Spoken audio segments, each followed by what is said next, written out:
ಕೊಡಿ ಮಿಕ್ಸ್ ಮಾಡ್ತೀನಿ ಬನ್ನಿ. ಎಲ್ಲಿದ್ಯಪ್ಪ ರಂಗಪ್ಪ, ಕಟ್ ಮಾಡಪ್ಪ.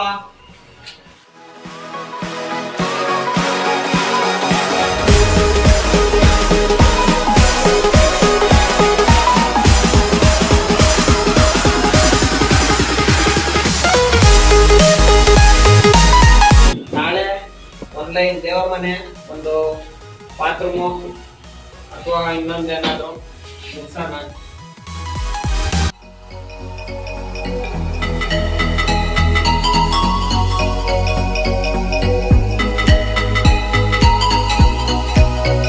ಜೈಂಟ್ ಎಲ್ಲ ಸ್ಪಾಂಜಿ ನೀರಾಗ ಯಾಕೆ ಬರೆಸ್ತೀವಿ ಅಂದ್ರೆ ನೋಡಿ ಅಲ್ಲೊಂದು ಮೊಬೈಲ್ ಇಟ್ಕೊಂಡು ಕೆಲಸ ಮಾಡ್ತಾ ಇದ್ದೀವಿ. ಪೈನಲ್ಲಿ ನೋಡಿ ನಲ್ಲಿ ಪಾಯಿಂಟ್ಗಳು ಈ ತರ ಕಟಿಂಗ್ ಆಯ್ತು.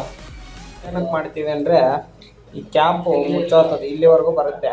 ನಾವು ಸ್ಕೋಪ್ ಮಿಷಿನ್ ಫಿಟ್ಟಿಂಗ್ ಮಾಡಿದ್ವಿ ಇವತ್ತು.